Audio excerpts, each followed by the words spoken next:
Whether it's at home, whether it's in the workplace, whether it's in politics, whether it's in legislation, we innately want to create a better future for our children. I have to tell you, I think that this has been a long time coming, and I think that the women and men of Iran are just fed up.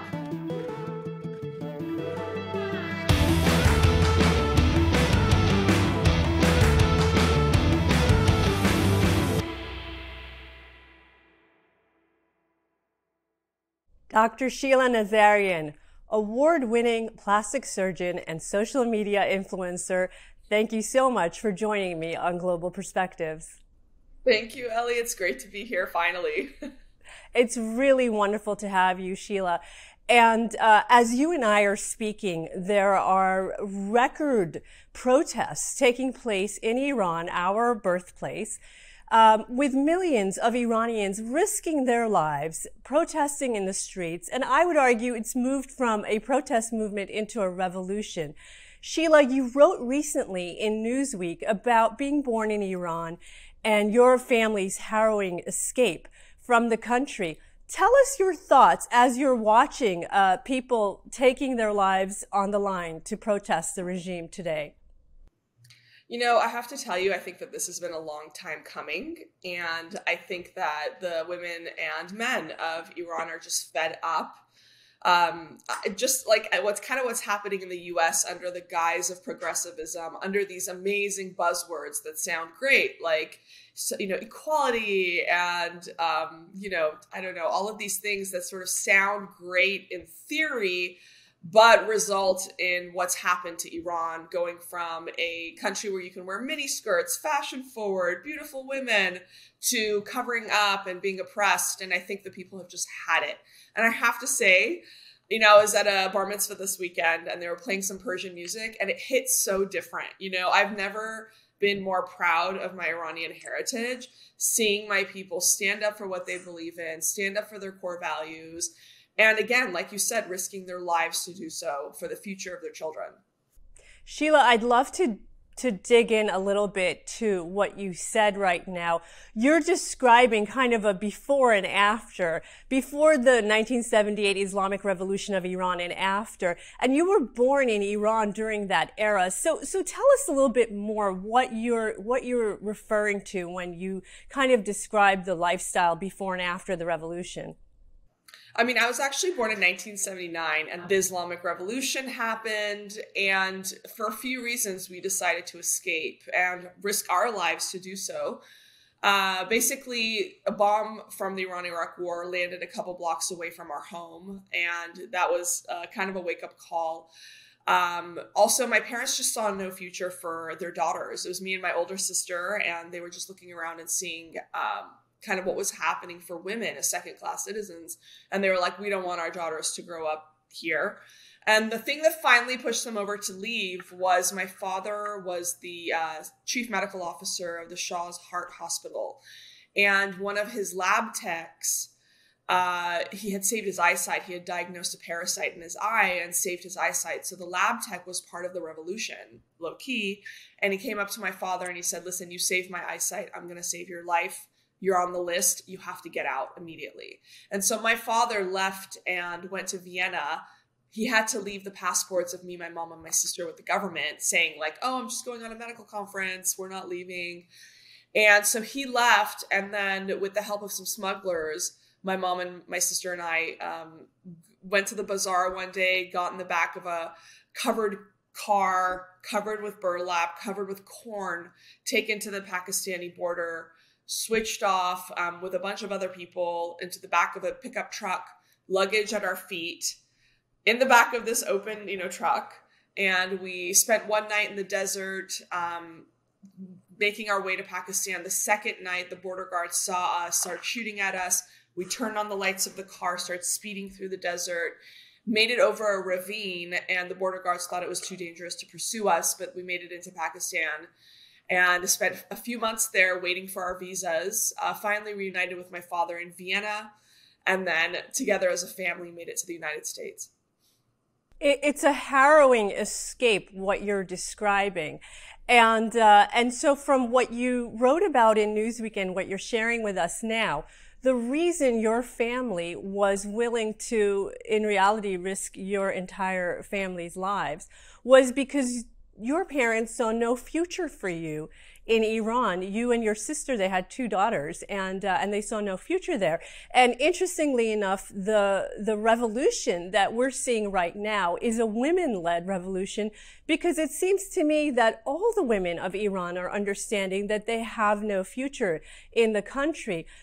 Tell me a little bit about that specifically, this notion that as girls you had no future. I just think that, knowing now what I know about myself, I'm so outspoken. If I was in some, extremist Middle Eastern country, I'd probably be in jail. But my parents wanted every opportunity for their daughters. We were smart, we had potential, and they just didn't want us limited. They didn't want us covered up. They wanted us to be able to express ourselves and show our intelligence and fulfill our potential. And I think that this women-led revolution, what do women do, right? Whether it's at home, whether it's in the workplace, whether it's in politics, whether it's in legislation, we innately want to create a better future for our children. Is that right? And so I think that's what's so beautiful about this, revolution, I hope, that's happening in Iran, is that these women aren't just, putting their lives on the line for themselves. They're doing it for their sisters. They're doing it for their children. They're doing it for the future of their people, which I think is so beautiful. And I think it's just what women do. Yes, Sheila. And so as we speak, protests are ongoing all across the country in over 80 cities. This morning, we saw footage out of a high school in Iran where girls are protesting, ripping the hijab off their heads and chanting death to the dictator, which is a way of calling for regime change in Iran. Sheila, as you sit here in the United States seeing this women-led revolution in Iran, what would you like to see President Joe Biden and this administration do? I don't want to just hear words. I don't want him to give a visa to the butcher of Iran to come to U.S. soil to speak. I don't want this Iran deal, which is basically a sham deal that, maybe kicks the problem down the line a little bit to the next administration. I want to see real change. I want to see real support for the people of Iran. I mean, Iran is the number one backer of terror in the Middle East. Can you imagine if the money that was sent to Iran was actually given to the Iranian people and not to make bombs to send to Hezbollah and Hamas and, all these places? I just don't understand why someone would want to give this, Islamic Republic money. And they're not going to stop making, uranium. They're not going to stop enriching uranium. It's just a joke. And we get it because we, live there. We get it. And a lot of people in the U.S. are now starting to get it. But I just don't understand what this administration's obsession is with this deal. Like, they just want to check it off to say, oh, we have a foreign policy win. But it's not a win. It's a loss. It's just going to cause more death, more terrorism, not, in that region for sure. Lord knows how it's going to affect us here as well. Absolutely, Sheila. And I can just say that for the past 10 years, both Democrat and Republican administrations have designated Iran as the number one state sponsor of terrorism in the world, like you said. And so this pursuit of the Iran deal makes no sense. Sheila, before we pivot off of the subject of Iran, you and I are both we're of a shared small community, ancient ancestry of Jews who date back our lineage in ancient Persia, which became modern day Iran. We trace back our lineage thousands of years to the First Temple period exile. And so I want to also ask you your family's experience specifically as Jews in Iran during and after the revolutionary period. Yeah, I mean, before, as you know, the Shah was great to the Jews, and we didn't have to hide who we were. We didn't have to worship in secret. Afterwards, and me growing up, and even now, like, the trauma continues into the U.S., and I'll kind of explain why. In Iran, you didn't say you were Jewish. If they knew you were Jewish, This is just an example of some microaggression. You know, if you were Jewish and you became valedictorian at your high school, you wouldn't get the award. It would go to the next runner-up. It could go all the way to getting beat up. It could, you know, get thrown in jail, like whatever it is that they want to do at their whim, they can do. You know, there's so many examples I could give you, my parents could give you, and, you know, it's just enough is enough. I think we all need to, all we've done is work hard. All we've done is want to be left alone. We never would put mezuzahs up. We would never throw our religion into people's faces over there for fear. Even coming to the US, Ellie, when I first started, you know, in activism and I started speaking on the topic of anti-Semitism, my husband, even who was 13 when he left Iran, was like, what are you doing? They're going to come after us. You're putting the family at risk. I mean, it was really like, it's really that trauma is internalized. But I just kept going because I was like, what kind of future is it for my children who are 2, 3, 4 years away from college if they can't even go to college and say they're Jewish? 50% of college students who are Jewish on campuses in the United States today are afraid to say they're Jewish. And that's just not what I want for my children. Exactly right. And so this brings me to Dr. Sheila Nazarian, incredibly successful entrepreneur, a star of a Netflix show. Here you are, an immigrant to the United States. And so tell us a little bit about that experience, your immigration experience. I mean, it was long, right? It took us about 4 or 5 months after we actually crossed the border into Pakistan to actually legally making it to the US. And it was difficult. I didn't speak English. My parents wouldn't let me shave my legs. I had a mustache. I didn't know how to dress. Genetically, I was just like one of those people that was super, super skinny. Like my elbows and my knees were the biggest part of my limbs, you know? And I think it was tough. I was teased, but I was also like smart, you know, and in the US, I remember every grade coming up, my friends being like, you know, boys don't like it if the girls are smart, don't answer all the questions in class, you know? So it was just sort of like my life has been like a huge adjustment, I think. But, you know, I was always who I was. I was always one of those people that was like, boom, this is me right here. I'm not changing myself. I'm not hiding. I'm not sugarcoating. And I just put my head down and worked hard. I lost my mother when I was 16 years old to breast cancer. And again, just, you know, took that. There's a lot of things you can do in your life, right? A lot of things happen, a lot of tragedies happen, and you can either channel that energy towards productivity and success and helping others and becoming more empathetic, or you can let it ruin you.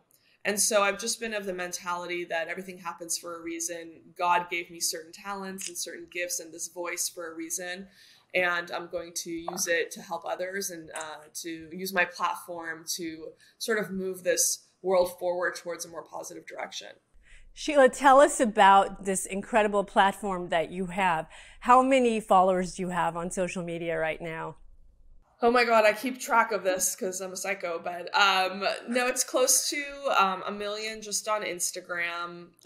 If you count all of the social media platforms, I'm about 1.7 million. It's really incredible for me to observe, and I've been following you, Sheila. It's really, I mean, you are the pride of the Iranian Jewish community, but beyond that, you have a huge impact on our overall society.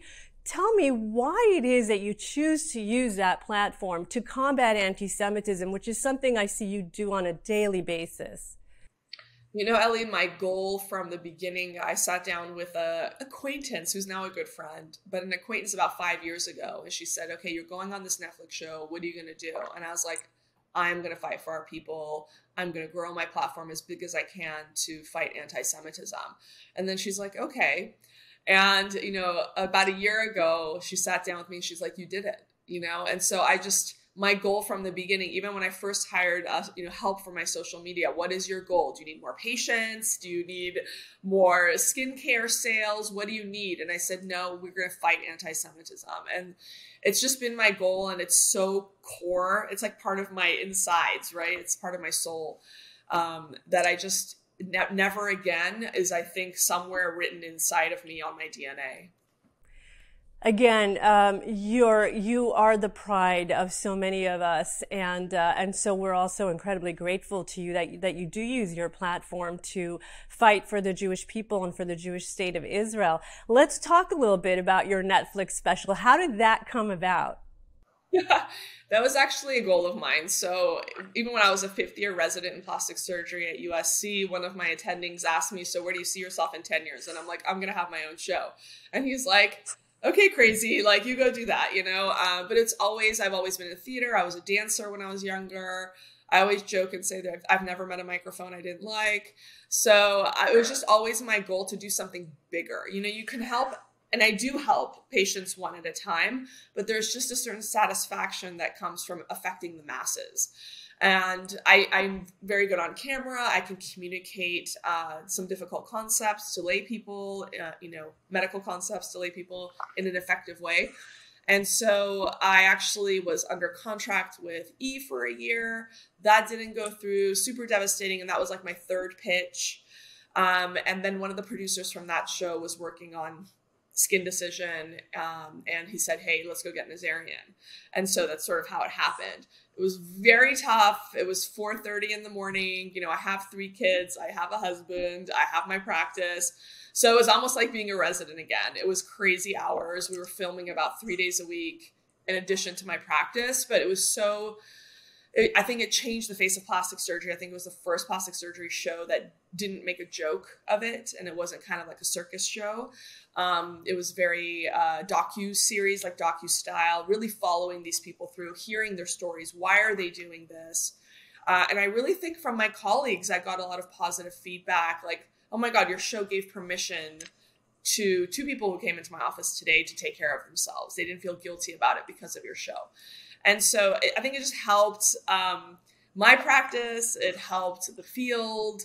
And it also gave me the platform so I can help our people. It's an incredible immigration success story that you have. And Sheila, I've heard you speak also about that as well, about appreciating America. Tell our audience your thoughts on that. You know, there's a lot of amazingly patriotic Americans, and I think I know a lot of amazingly patriotic immigrants who came from countries like Iran, like Venezuela, like Cuba, like Russia, and sort of have lived through the after, like we were talking about the before Iran, the after Iran. They lived through the after. And so we all came here for freedom of expression, freedom of religion, freedom to actually make it based off of the hard work and the talent that you put in. And that's why my family risked their lives to bring us here. And I just wanted to burn the candle at both ends and thank them for the opportunity that they gave and for leaving a very comfortable life behind, a very successful life behind, come here with nothing, start all over again, just to give their daughters a chance. And we see that, right? And we've lived a harder life, so we come here and we appreciate it. I just sometimes feel that some people in this country maybe haven't experienced that life, haven't experienced real hardship, haven't experienced real oppression. And I don't want to minimize their feelings, because their feelings is their perception, is their reality. But everything has, a comparison, right? Everything has, okay, well, let me show you real oppression. I have a friend who is one of the 300 defectors from North Korea. And she was saying how in North Korea, there is no word for oppression. And so she's at Columbia University listening to these, people that have grown up a very relatively comfortable life. Meanwhile, she grew up starving and not having a word for love and not having a word for oppression. And she said, let me tell you something. If you have a word for oppression, you're not oppressed. That's a great way, I think, to communicate that thought. And so, Sheila, I know our time is running up. I'd love to have your last thoughts for our audience with your incredible experience, again, a harrowing escape from an oppressive country with rising anti-Semitism, which Iran was after the Islamic Revolution, to an incredible success story in the United States at a time where we're facing rising anti-Semitism here in the country that has been our home of freedom. What is your message for our audience? My message is find your voice and use it any way you can. Whatever it is that is, if you don't have, a million followers, that's okay. At least call it out when you see it. And I always say, take the place that you are comfortable and turn it up a notch. Just go a little bit, one step into the place where you feel like you're pushing yourself a little bit and take it from there. That's what I did. Everybody's like, oh, you're so brave. I was freaking out. I was scared. I was waking up with anxiety for the first time in my life. I never knew what that kind of anxiety felt like.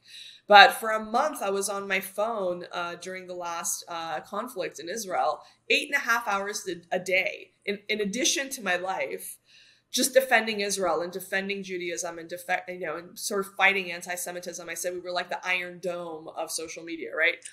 And that had real, consequences, physical consequences for me. But I had to do it, and I had to push myself. So I encourage everyone, just take what you're comfortable with, turn it up a notch, and take it from there. Find your voice and use it. Sheila, I think that is the most perfect description of you and the incredible work that you're doing every day. I can't thank you enough for joining me on Global Perspectives. Thank you, Ellie, for sharing your platform with me and for allowing me to amplify my message. Thank you.